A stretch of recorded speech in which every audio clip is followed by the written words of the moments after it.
Quand on regarde des animés depuis longtemps, on a la chance de voir l'industrie évoluer. Et c'est sûrement votre cas si, comme moi, vous avez grandi avec la chaîne Manga ou encore Game One, peut-être même que vous avez grandi avec NT1 ou alors encore avec D17, ou vous faites peut-être même partie de la génération du club Dorothée.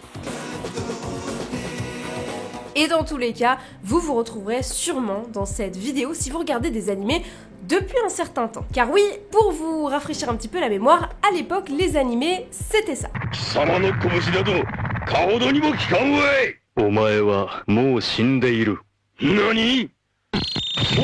Et en français, pour ceux qui ont grandi avec la VF, c'était encore plus parlant. T'as le voleur, je suis le voleur, je suis méchant. Ou encore... Mais comment as-tu pu le reconnaître alors que personne n'a jamais vu son visage? De la même façon qu'on résout tout et n'importe quoi dans cette série. Grâce à son cosmos? Gagné. Non, je déconne, ça c'est une parodie des Chevaliers du Zodiaque. Sanseiya, la série abrégée, pour ceux que ça intéresse, c'est une excellente parodie. Bref, avec le recul, on reconnaît clairement les codes d'animation de l'époque. Parfois, ça peut nous rendre nostalgiques, et c'est clairement mon cas. Je repense vraiment à cette période de tous ces animés avec lesquels j'ai grandi avec beaucoup de tendresse et beaucoup de douceur, et ça me rend vraiment nostalgique. Mais parfois, ça peut aussi nous rendre un peu tristes. Et pourquoi, me diriez-vous? Eh bien tout simplement parce qu'avec l'arrivée d'animés comme celui de Jujutsu Kaisen ou encore de Demon Slayer, il est tout naturel de se demander à quoi ressemblerait un Ulysse 31 ou un Hokuto no Ken animé avec les standards de 2024. Non sérieux, vous vous êtes jamais posé la question de ce que donnerait, je sais pas moi, un Goldorak, un Albator, un Capitaine Flamme? En plus à l'époque il y avait pas mal de science-fiction, chose qu'aujourd'hui je trouve qu'on retrouve un petit peu moins dans l'animé, même si c'est toujours présent. Je sais pas, Galaxy Express. Imaginez que ça soit animé avec les standards, avec les techniques d'animation modernes, celles qu'on a aujourd'hui, avec lesquelles on s'est même habitué maintenant. Dès que c'est moins que ce qu'on a aujourd'hui, et ben on est un peu déçu. Ah, l'animation elle est pas ouf. Ah, Blue Lock c'est un PowerPoint. Vous voyez ce que je veux dire ou pas? Ouais, parfois j'ai envie de voir les Magical Girls remises au goût du jour avec un Sailor Moon 2024, ou parfois je ressens le besoin de revoir Lady Oscar en 4K, et c'est exactement ce dont on va parler aujourd'hui. Souvenez-vous de cette esthétique si particulière aux animés des années 90 pour Sailor Moon, ou même 80 pour la première adaptation de La Rose de Versailles. Il est vrai qu'il y a véritablement un art style, une esthétique particulière aux animés de cette époque. Pardon, mais même les openings de l'époque, faut avouer que c'était quelque chose. Fera-t-on mieux un jour que l'opening de Neon Genesis Evangelion ?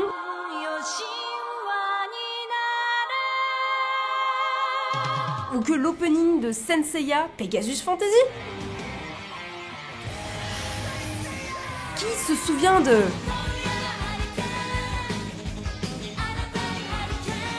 Bubblegum Crisis, purée, c'était du miel pour les oreilles. Je pourrais même citer les openings et les endings de Cat Size ou de City Hunter qui sont tous des masterclass.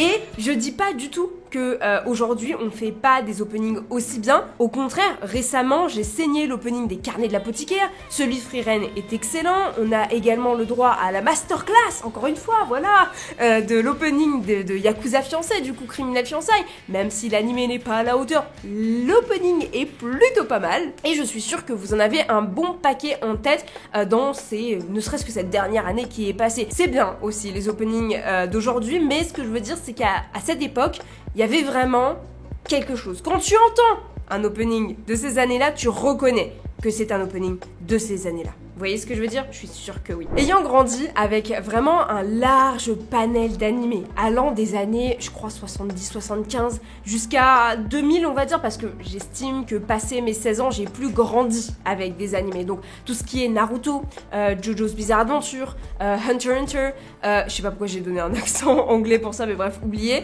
Yu Yu Hakusho, par exemple, pour moi c'est des animés vraiment avec lesquels j'ai pas, je peux pas dire que j'ai grandi, j'ai pas une nostalgie à l'heure actuelle que j'ai 22 ans, je peux pas dire que j'ai une nostalgie envers ces animés. Par contre, peut-être que dans 5, 10, 15 ans, bah je dirais qu'évidemment ce sont des animés qui appartiennent à mon enfance. Mais je pense qu'encore une fois, vous voyez où je veux en venir. Et ben, entre cette époque-là et aujourd'hui, je me rends bien compte qu'à peu près tout a changé.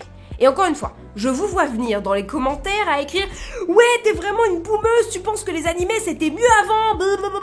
Non, c'est vraiment pas du tout ce que je dis. Au contraire, je trouve que les générations d'animés qui ont suivi des Cobra, des Nadia, des Dragon Ball, même plus récemment, après la génération du Big Three, hein, de Bleach, One Piece et Naruto, qui appartiennent aussi à une certaine époque, et maintenant avec Demon Slayer et Jujutsu Kaisen, et la nouvelle gène qui arrive avec des Sakamoto Days, des Criminal Fiançailles, des Carnets de l'apothicaire, Freerun, vous voyez, on a vraiment plusieurs époques. Et bref, tout ça pour dire que je trouve qu'aujourd'hui, il y a une diversité dans les animés qui sortent qui est géniale. Les animés aujourd'hui ont énormément de choses à nous offrir, et que ce soit en termes d'animation, parce qu'évidemment, on va en parler, ça va être le cœur du sujet, mais elle est complètement différente de ce qu'on faisait à l'époque, mais aussi dans les thématiques abordées, et dans la manière de le raconter aussi. Enfin, tout simplement, chaque génération a un petit peu son identité, et un petit peu ses évolutions, et chaque époque a vraiment quelque chose qui me plaît. Il n'y a pas vraiment une génération d'animés où je me dis ouais non, il y a tout à jeter dedans, il n'y a rien à sauver, pas du tout. Je trouve qu'il y a vraiment du bon dans tout. C'est juste que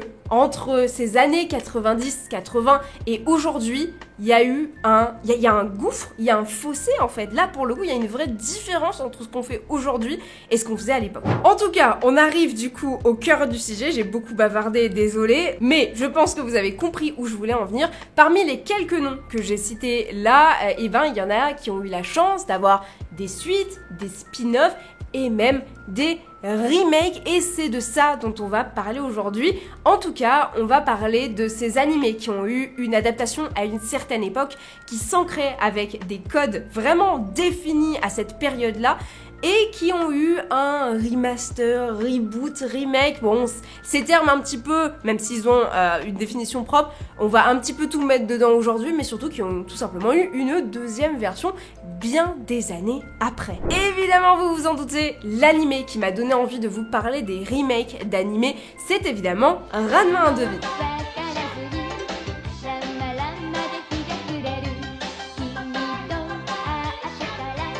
En réalité, c'est pas forcément celui que j'attendais le plus. J'avoue que je dirais pas non à un remake de Maison Ikoku, mais en tant que grande fan, que giga fan, qu'immense fan de Rumiko Takahashi, j'ai été qu'aux anges en fait, tout simplement. Quand j'ai appris la nouvelle, j'étais en mode comme une gosse. Vraiment, j'ai eu ce sentiment de me dire c'est Noël avant l'heure. Voilà, genre je pensais pas qu'un jour j'allais pouvoir vivre cette chose. Tu vois, on l'espère tous. On a tous un animé avec lequel on a grandi, qui est aujourd'hui un peu daté et qu'on aimerait désespérément revoir remis au goût du jour. Bah moi, Ranma 1-2-0, ça faisait quand même partie de ces animés-là où je me suis dit purée, ça serait bien quand même qu'on ait un remake, parce que c'est vieux, parce qu'aujourd'hui je pourrais pas décemment le montrer à mon chéri et qu'il apprécie. Je sais que l'animation joue sur l'appréciation qu'on a d'une œuvre, je le sais, c'est comme ça, et donc je me suis dit bah ça serait trop cool d'avoir un remake un jour, et c'est arrivé. Et en plus, je suis d'autant plus gâtée en tant que fan de Rumiko Takahashi, puisque ce n'est pas le premier mais bien le deuxième en 2 ans remake qu'on a d'un animé de Rumiko Takahashi, puisque également Urusei Yatsura en 2022 a également eu droit à la part de son gâteau, tout simplement, qui est absolument fabuleux d'ailleurs, hein, vraiment je vous le conseille. Sachant qu'en plus d'avoir le droit à une animation aux petits oignons par le studio David Prod et une DA aussi haute en couleur que l'œuvre originale, cette version de 2022 va même adapter le manga à l'époque moderne, avec une certaine importante présence des téléphones et des réseaux sociaux par exemple. On m'a demandé si je le conseillais. Oui, à 200 000% en fait. L'anime est visuellement absolument incroyable, même l'opening est excellent. Qu'est-ce que vous attendez pour aller regarder Urusei Yatsura? Et tout comme cet animé, Ranma 1-2-0 a le droit à une réadaptation, avec cette fois-ci un respect des chara-design qui, malgré tout, je le précise, appartiennent quand même à son époque. Le trait de Rumiko Takahashi, pour ceux qui la connaissent, a énormément évolué, mais c'est vrai qu'on a une identité graphique qui s'ancre dans les codes des années 90, 80 et de toute cette flopée de manga qui est sortie à cette époque et qui vraiment correspond bien à l'industrie du manga telle qu'elle était à ce moment-là en fait finalement. Ce reboot arrive à trouver vraiment le bon équilibre entre les différents types de dessins, et c'est ça qui m'a particulièrement plu. C'est-à-dire qu'en regardant Ranma 1-2-0, j'ai vraiment eu cette part de nostalgie en moi qui me disait waouh, c'est vraiment comme dans mes souvenirs, parce que visuellement, même si le chara-design est un peu un peu rondifié, enfin, il y a un peu plus de douceur dans le chara design, c'est beaucoup plus en rondeur, donc il y a un travail qui a été fait, mais on respecte vraiment le travail de base de l'autrice et le travail qui a été fait sur l'animé original, et c'est vraiment ça qui m'a plu parce que on apporte de la modernité, mais on permet quand même de toucher le public qui a grandi avec, et ça, j'ai trouvé ça absolument génial. Vraiment, c'est un petit bijou visuellement. Le premier animé de Ranma 1/2, il est sorti, il me semble, fin années 80, début 90, donc vers 89, quelque chose comme ça, on va dire 90. Aujourd'hui, on est en 2024. Il a un reboot, une deuxième version. Donc il y a 35 ans d'écart entre les deux. Et évidemment, en fait, en 30 ans, l'industrie de l'animé a complètement changé, a beaucoup évolué, y compris les techniques qu'on utilise pour l'animation. Et c'est pour ça que le projet d'un reboot pour un tel animé, il est vachement pertinent, parce qu'il permet une plus grande créativité. On permet en fait d'avoir un peu plus de fun, et ça je l'ai beaucoup ressenti dans Urusei Yatsura. J'ai une petite anecdote à vous partager, même si j'avoue j'ai pas complètement réussi à retrouver l'origine de cette anecdote, donc elle est un petit peu à prendre avec des pincettes, mais en gros Takahashi disait qu'à l'époque elle voulait que pour Urusei Yatsura, Lamu aurait dû avoir en fait des cheveux un peu irisés, translucides, vraiment quand vous pensez extraterrestre, voilà, un truc un peu irisé, translucide, j'ai pas d'autres mots, je suis désolée, mais bref, une chevelure qui fait pas humain, voilà, on voulait vraiment marquer la différence. Or, à l'époque de la première animation, qui est en plus encore plus vieille que Ranma 1/2, eh ben les animateurs des années 80-86, ils lui ont dit « Non, madame, c'est pas possible, on ne peut pas faire ça avec les techniques qu'on a actuellement, ça ne rendrait pas du tout bien et on ne pourrait même pas réussir à arriver à voir le résultat que vous voulez. » Or, et ben cette nouvelle version de Urusei Yatsura arrive un petit peu plus, en tout cas, à coller aux souhaits de l'autrice, puisque les techniques se sont améliorées, on a vraiment de meilleurs animateurs, des personnes qui ont travaillé là-dessus pendant très longtemps, et qui ont trouvé une manière en fait de coller un peu plus aux attentes de l'autrice, et ça je trouve ça absolument génial, et c'est une des grandes raisons qui fait qu'un remake est totalement le bienvenu, tout simplement. Bref, assez parlé de Rumiko Takahashi, même si vous savez, je pourrais en parler pendant des années, voilà, je pourrais faire des reportages complets, des heures et des heures sur elle, mais on va un petit peu enchaîner pour passer à la suite de la vidéo. Parmi les autres animés avec lesquels j'ai grandi, il y a également Tokyo Mew Mew, qui est mon Magical Girls. Non, je n'ai pas grandi avec Sailor Moon. Mais en parlant de Sailor Moon justement, j'en parlais au début, il y a eu un reboot de Sailor Moon en 2015.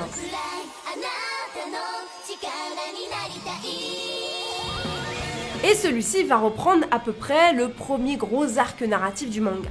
Pour rappel, le manga et l'animé datent de 92. Par contre, je dois être honnête avec vous cette fois-ci, moi qui n'ai pas grandi du coup avec Sailor Moon, j'avoue que la première version, la toute première, celle des années 90, me donne vachement plus envie. Pourquoi ? Parce que l'esthétique de l'époque, parce que l'art style, parce que également c'est quand même la version qui est culte, qui est pilier, et aussi que les openings, les OST sont également très connus et que moi je les apprécie beaucoup, bah c'est un tout qui fait que j'ai plutôt envie de découvrir finalement la première version. Mais, et c'est là toute la différence, ce reboot de 2015, il nous offre le choix. Il nous offre la possibilité en tant que nouvelle audience, nouveau public, de découvrir un animé qui a été fait il y a très longtemps, donc peut-être qui va être un peu daté visuellement, mais qui va avoir un super esthétique, qui va avoir un art style super joli, qui va avoir de super musique, OST, une bande son super cool, etc. Et qui va peut-être aussi malheureusement être un peu plus long, puisque comme je vous le disais, manga et animé ont commencé en même temps en fait finalement, et donc bah il y a forcément plein d'épisodes filler tout simplement. Quant à lui, le remake va nous offrir une animation beaucoup mieux beaucoup plus moderne, avec des codes beaucoup plus actuels, mais évidemment le chara design va être un petit peu revu pour coller aussi aux standards de l'époque, et peut-être que les musiques vont pas forcément être les mêmes, que les openings vont changer. Par contre, on peut se retrouver aussi avec un animé qui évidemment va peut-être avoir beaucoup moins de filler, vu que bah, le manga est fini, ou en tout cas il a déjà bien fait son bout de chemin, et on a déjà en fait de la matière pour adapter Sailor Moon, et à côté bah, on va peut-être être un peu plus concis, aller peut-être un petit peu plus vite au but, si vous voyez ce que je veux dire. Donc finalement, faire un remake, est-ce que c'est pas aussi ça le but premier? C'est de pouvoir donner à la nouvelle audience, comme à l'ancienne, ce choix finalement de découvrir quelque chose de nouveau alors qu'on connaît peut-être déjà une certaine version, donc il y a un nouveau goût, il y a quelque chose d'un peu particulier à redécouvrir quelque chose avec des standards différents, avec une meilleure animation, et finalement avoir le choix en tant que viewer d'animé, c'est tellement particulier comme sensation, pouvoir vraiment se dire bon écoute, selon mes envies, je vais plutôt aller vers telle ou telle version de l'animé. Et ça, c'est aussi le cas pour les prochaines animés dont on va parler. Puisque oui, il existe certaines œuvres qui ont eu plusieurs remakes. Plusieurs. Et je pense que un nom en particulier vous vient en tête, même si je sais qu'il y en a eu quelques-uns, mais moi, il y en a un qui m'a particulièrement frappé. Évidemment, je parle de Berserk.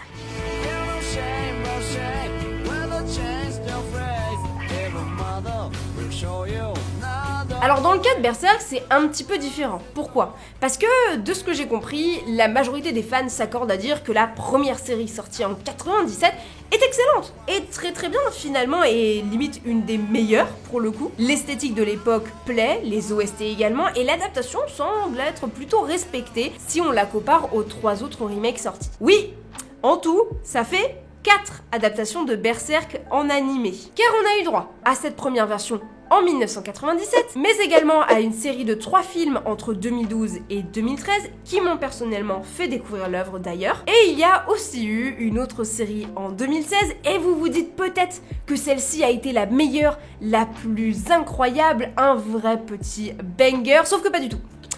Alors pour le coup, c'est vraiment celle que tout le monde déteste, que tout le monde veut oublier. Et d'ailleurs que tout le monde a oublié finalement, lorsque j'ai posé la question sur Twitter, les gens étaient en mode « Celle-ci, tu n'y touches pas, tu ne regardes pas, je ne la conseille à personne, c'est zéro, c'est nul, c'est naze. » Point. Voilà, c'est vraiment un consensus des fans de Berserk, celle-ci, il faut l'éviter. Et pourtant, on se dirait, 2016, je veux dire, on n'est pas loin de Demon Slayer, pas loin de Jujutsu Kaisen,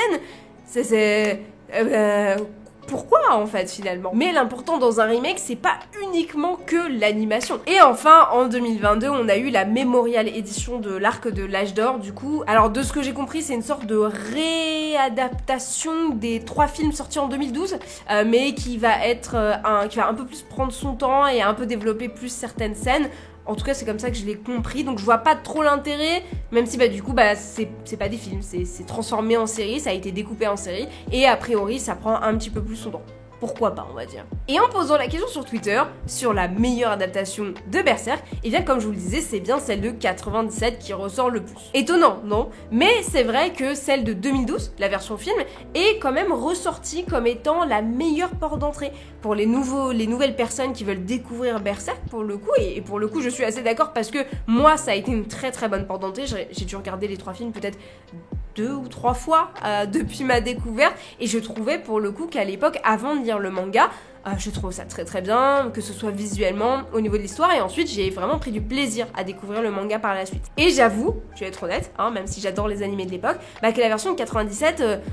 Bon, j'ai un peu soufflé, je me suis dit, bon, il y a beaucoup d'épisodes, et en plus, c'est un peu daté. Alors qu'en vrai, j'ai le choix de ce film, tu vois, de ces 3 films qui vont du coup être un peu plus concis, et qui vont avoir, évidemment, plus de budget. On parle d'un film, c'est un peu différent, bien sûr. Et justement, on en vient à mon prochain point sur les remakes. C'est justement ça, l'intérêt également, faire découvrir une œuvre qui appartient à son temps, qui appartient à son époque, à un tout nouveau public. Berserk sort pour la première fois en 97 en version animée, et en fait aujourd'hui tu peux très bien, si tu sais que la personne en face de toi est ok avec ce genre de design et d'animation un peu datée, lui proposer cette version, mais tu peux également lui proposer de regarder les films, et que je pense en tout cas elle va plus apprécier parce que c'est peut-être visuellement plus parlant, et ensuite tu peux évidemment la faire basculer sur le manga. Encore une fois, on en revient à cette question de choix. Et cette question de choix, pour faire une parenthèse sur le manga, elle est pas toujours présente. Puisque si on applique ce concept de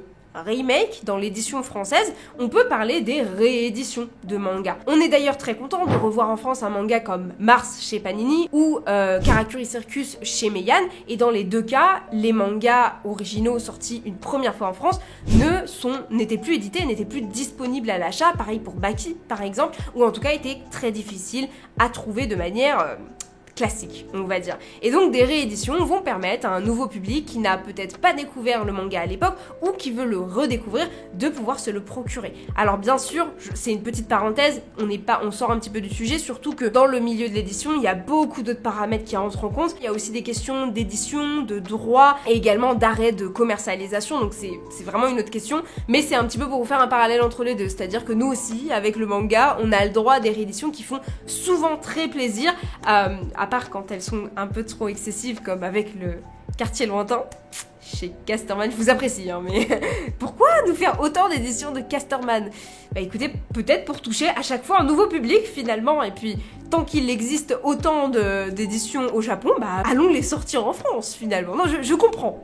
Même si ça me dépasse un petit peu, mais ok. Bref, revenons-en aux animés parce que c'est quand même le cœur de notre sujet. Je voulais également vous parler de Trigun. Trigun qui a eu une adaptation avec évidemment le magnifique, le merveilleux Trigun Stampede qui a été, il me semble, si je dis pas de bêtises, animé par le studio Orange, qui a fait vraiment un travail incroyable sur cette réadaptation parce que au-delà d'un remake, on est quand même sur une revisite finalement de Trigun, en tout cas une autre version, et j'ai trouvé ça absolument génial. Je peux pas m'attarder dessus parce que c'est pas un animé très mainstream et du coup je vais vite vous perdre si j'en parle trop longtemps.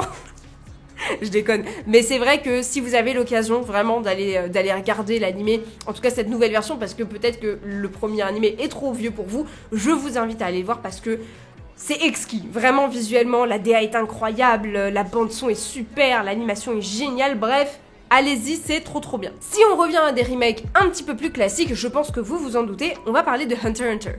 J'ai encore fait un accent anglais. Désolée, c'est qu'au café, on parle tout le temps en anglais. Donc je commence à avoir ce réflexe de quand je parle de manga, donner les noms avec un accent anglais. Je vais essayer d'éviter. Alors, entre l'animé sorti en 99 et celui sorti en 2011, il y a quand même une grosse différence. Notamment visuel. Ce qui change pas mal, c'est l'ambiance de la série. La première a un aspect beaucoup plus sombre par moment, alors que la deuxième peut être trouvée un peu enfantine pour pas mal de gens.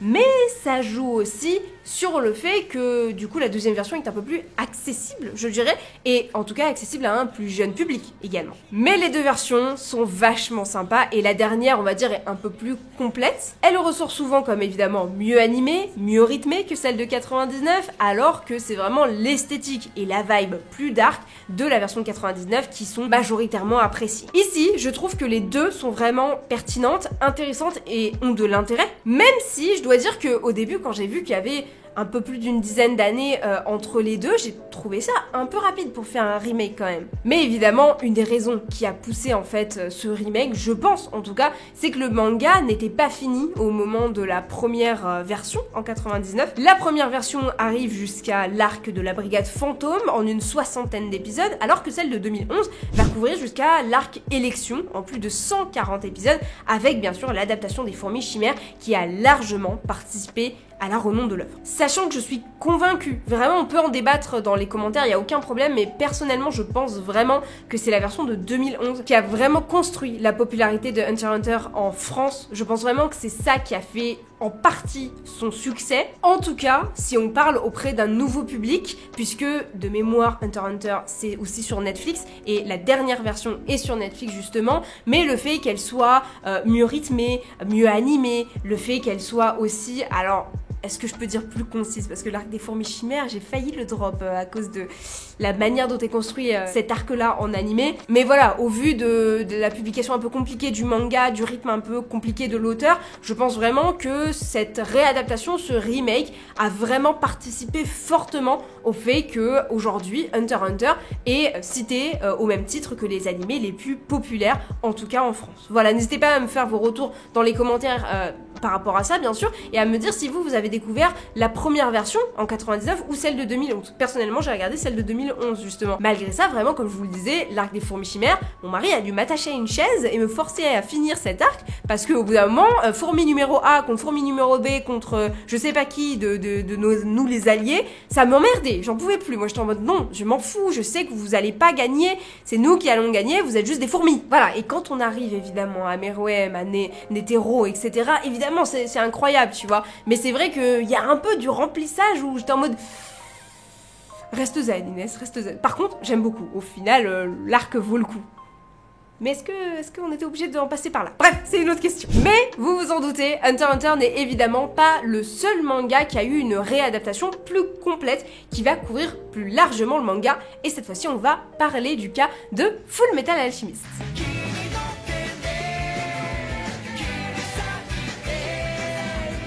Dans le cas de FMA, un remake est totalement le bienvenu puisque 2003, la première version sort, Full Metal Alchemist tout simplement. Et à ce moment-là, le manga est évidemment toujours en cours. Ainsi, la deuxième version va être beaucoup plus fidèle à l'œuvre de Arakawa et apporter notamment la véritable fin par exemple. Et ce qui est super intéressant à noter avec cet exemple, c'est qu'en fait, à l'heure où je vous parle, les deux versions coexistent presque sereinement, j'ai envie de dire. C'est-à-dire que les deux adaptations ont vraiment une certaine importance, un petit peu à leur niveau, parmi les fans d'anime tout simplement. Parfois même, les fans ont vu les deux versions pour pouvoir les comparer. Il y a eu beaucoup ce truc de, vu que les deux versions sont sorties à la même époque, plus ou moins, parce que visuellement, il n'y a pas grand changement majeur, c'est vraiment au niveau de l'intrigue et du scénario qu'il y a une grande différence. Bah évidemment, il y a pas mal de gens qui sont allés voir les deux pour comparer. Il y a vraiment eu ce truc qui a engrainé la popularité des deux différentes adaptations. Je trouve ça super intéressant, puisque bah, certains vont être très fans de la première version avec la première fin, et d'autres vont être beaucoup plus fans de la vraie fin entre guillemets qui s'accorde avec le manga. Mais il y a toujours le débat qui coexiste aujourd'hui quand on va en convention et qu'on se rend compte que la question en fait finalement de quelle version tu préfères de FMA continue en fait d'être posée à des fans de manga et d'anime. Bah ça prouve vraiment que les deux adaptations ont fait leur taf, et marketingment parlant c'est excellent. Je veux dire, aujourd'hui il y a encore des gens qui regardent la première version et des gens qui regardent la deuxième version et des gens qui regardent les deux versions finalement. Bon, on a fait le tour un petit peu des, on va dire, des remakes, adaptations, réadaptations, nouvelles versions les plus larges, mainstream, les plus connues. Mais il faut absolument, et je me voyais pas faire cette vidéo sans parler de cet animé en particulier, parce que je trouve que là, on passe quand même un certain cap. On passe quand même un certain niveau dans la question du remake. Et c'est évidemment avec Devilman et Devilman Crybaby.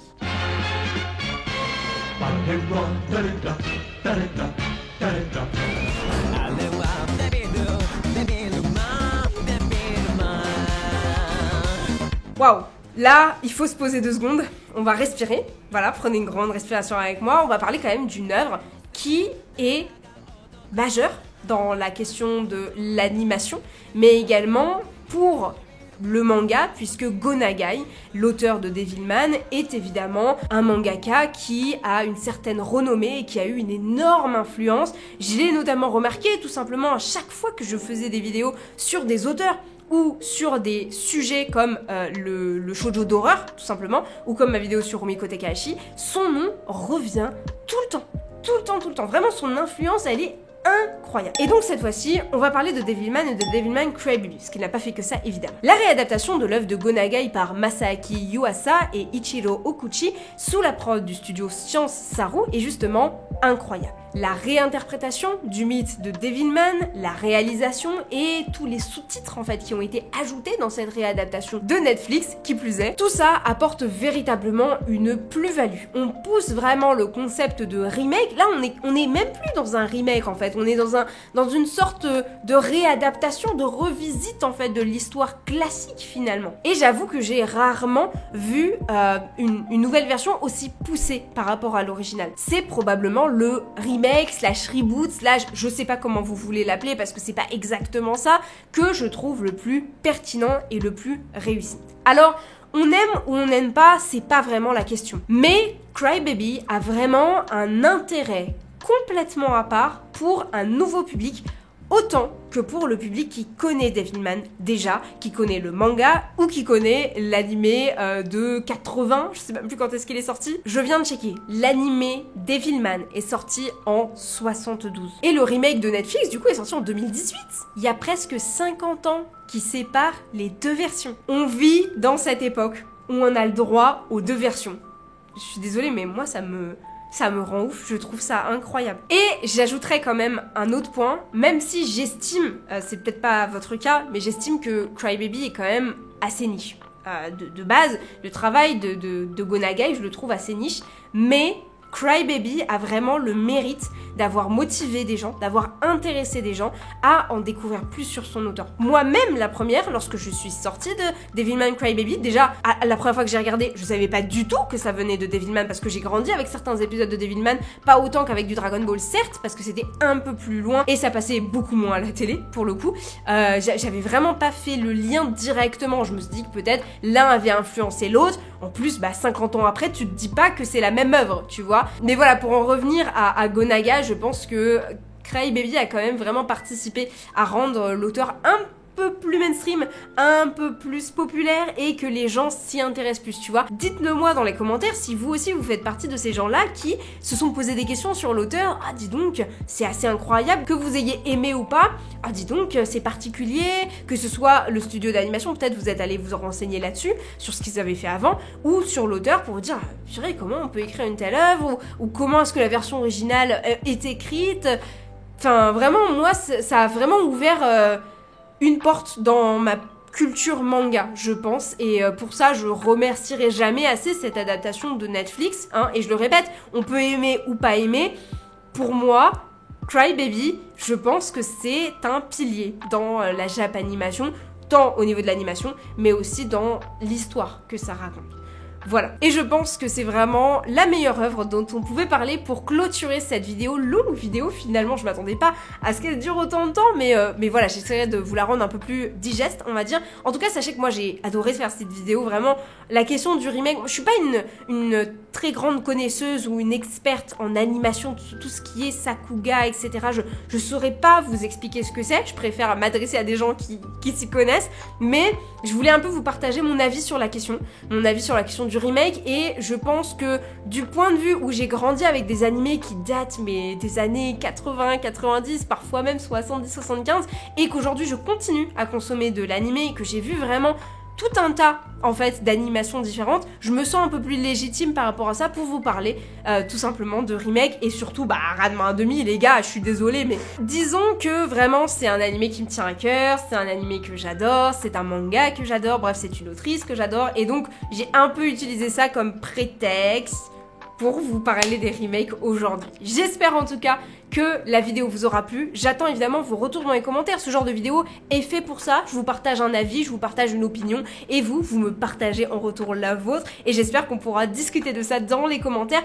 En tout cas, on se retrouve très vite les amis, enfin si je peux du coup, parce qu'en ce moment c'est un petit peu... ça travaille, on va pas se mentir, c'est pour ça que je suis un petit peu moins... C'est faux, je joue à Persona 5 en ce moment, c'est pour ça que j'arrive pas du tout à filmer des vidéos. Non, je dois être honnête. Mais dès que j'aurai fini Persona, je pourrai passer à autre chose dans ma vie, notamment peut-être reprendre un peu plus YouTube. Voilà. Donc j'espère que la vidéo vous aura plu, je vous fais de très gros bisous et on se dit à très vite. Ciao ciao.